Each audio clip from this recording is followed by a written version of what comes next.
এটা ভাল আপডেট লৈ আহিছোঁ, যিটো আপডেটে আপোনালোকক বহুত এটা উপকাৰ কৰিব। যিখিনি অসম পুলিচৰ AB, UB আৰু APR গাৰ্লছমেনৰ যিখিনি ল'ৰা ছোৱালীয়ে পদৰ ৰিটাৰ্ণ এক্সাম 6 এপ্ৰিলত দিছিলা, তেওঁলোকৰ কাৰণে বহুত ভাল আপডেট লৈ আহিছোঁ। আমাৰ যিহেতু ৰিটাৰ্ণ এক্সাম শেষ হ'ল আৰু কাট অফৰ লিষ্ট মাৰি দিলে, বহুত ল'ৰা ছোৱালীয়ে কৈ আছে নাম্বাৰ বহুত কম পাইছে আৰু কাৰোবাৰ কমিছে নাম্বাৰ যিহেতু। আৰু এতিয়া বৰ্তমান ভাই প্ৰচেছ হৈ আছে আৰু যিহেতু লাষ্টৰ ফালে মানে ভাই হ'বলৈ গৈ আছে আৰু কামাণ্ডো হওক SI হওক সকলো পদৰ ভাই শেষ হ'ল বা ৰিজাল্ট দিবলৈহে ৰখি আছে। আৰু যিখিনি ফ'ৰ্থ গ্ৰেডৰ যিখিনি এক্সাম মানে যিখিনি ভাই হৈ গ'ল, তাত ৰিটেন এক্সাম নাছিলে, অকল ভাই আছিলে, সেইখিনিও হৈ গ'ল। এতিয়া বৰ্তমান আমাৰ আছাম পুলিচৰ ABUB আৰু গাৰ্লছমেনৰ APR সেইখিনি ভাই হ'বলৈ গৈ আছে আৰু হোৱাৰ পিছত অতি সোনকালে তোমালোকৰ ৰিজাল্ট মুকলি কৰি দিব।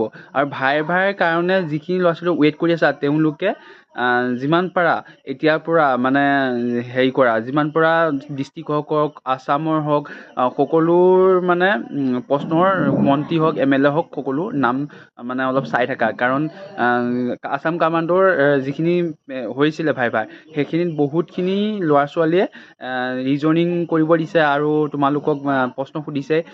মানে ডিষ্ট্ৰিক্টৰ হওক আছামৰ হওক সকলো মন্ত্ৰী MLAৰ নাম সুধিছে। আৰু তেনেকৈ মই দুই এজনক লগক সুধিছিলোঁ। সেইটো কাৰণে যিমান পাৰা ভিডিঅ'টো শ্বেয়াৰ কৰি দিবা। আজিলৈ ইমানে আছে। জয় অসম, মই তপন।